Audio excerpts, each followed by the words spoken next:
আজ আমি শেয়ার করব তোমাদের সঙ্গে আমি কিভাবে আমার মা লক্ষ্মীর ঘট বসাই, সেটাই আজকে তোমাদের সঙ্গে শেয়ার করব। সো হ্যালো গাইস, আমি সুপ্রিয়া। আমার নতুন আরেকটি ছোট্ট ভিডিওতে তোমাদের অনেক অনেক শুভেচ্ছা, অনেক অনেক ভালোবাসা জানিয়ে আমার এই ছোট্ট মিনি ব্লগটা শেয়ার করব তোমাদের সঙ্গে। তো চলো, তোমরা কেউ কোথাও যেও না, ভিডিওটা কিন্তু খুব ইন্টারেস্টিং হতে চলেছে।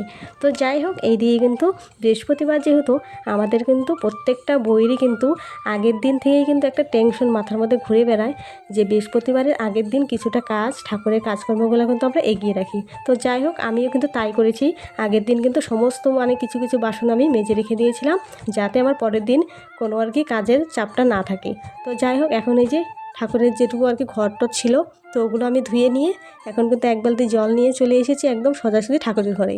আর আমার কিন্তু বৃহস্পতিবারের দিন পুজো দিতে বেশ ভালো লাগে। আমার মতন কার কার ভালো লাগে এই বৃহস্পতিবার দিন পুজো দিতে, তো অবশ্যই কিন্তু কমেন্ট করে জানাবে। আমি কিন্তু এই বৃহস্পতিবারের দিনটাই অপেক্ষা করি প্রতি সপ্তাহেই, যে বৃহস্পতিবার কবে আসবে। তো যাই হোক বন্ধুরা, আমার ভীষণই ভালো লাগে বৃহস্পতিবারটা। তো চলো, এইদিকে আমি মা লক্ষ্মীকে ভালো করে একটা কাপড় ভিজিয়ে মুছিয়ে নিলাম। এখন আমি সিঁদুর পরিয়ে দিলাম। এইদিকে কিন্তু আমি ঘরটাও সুন্দর করে সিঁদুরের ফোঁটা দিয়ে সাজিয়ে নিচ্ছি। তো যাই হোক, এইদিকে এখন আমি ঘরটাকে সুন্দর করে বসিয়ে নেব। তো চলো, এইদিকে কিন্তু ভিডিওটা একটুখানি খারাপ হতে পারে। তো যাই হোক, মেয়ে যেহেতু ভিডিওটা করে দিচ্ছিলো, সেই জন্যই ভিডিওটা একটুখানি খারাপ হয়েছে। তো যাই হোক বন্ধুরা, তোমরা একটুখানি ম্যানেজ করে নিও। তো দেখো, এইদিকে কিন্তু আমার কমপ্লিট হচ্ছে পুজো দেওয়া।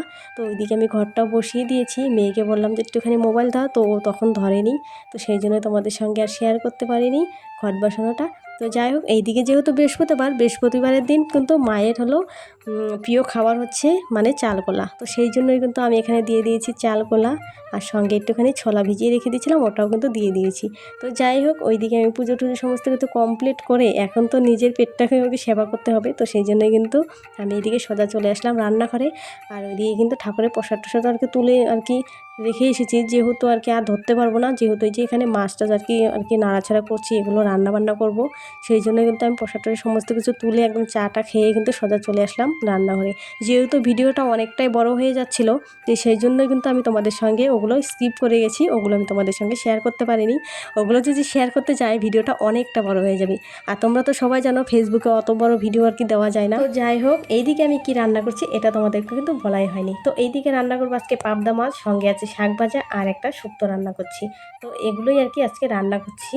তো একদমই সিম্পল রান্না বান্না করছি, বেশি কিছু রান্না করছি না। গরমের মধ্যে একদমই ভালো লাগছে না রান্না করতে। আজ আমি কি রান্না করছি চলো তোমাদেরকে একবার দেখিয়ে দিই। এইদিকে শুক্তো, শাক ভাজা, কারকোল ভাজা, এইদিকে একটু স্যালাড কাটা আছে, লেবু শসা, আর এইদিকে তরকারিটা হয়ে গেলে আমার রান্না একদম কমপ্লিট। তো চলো বন্ধুরা, আজ আসি, দেখা হচ্ছে নতুন ভিডিওর সঙ্গে। আর ভিডিওটা কেমন লাগলো অবশ্যই জানিও।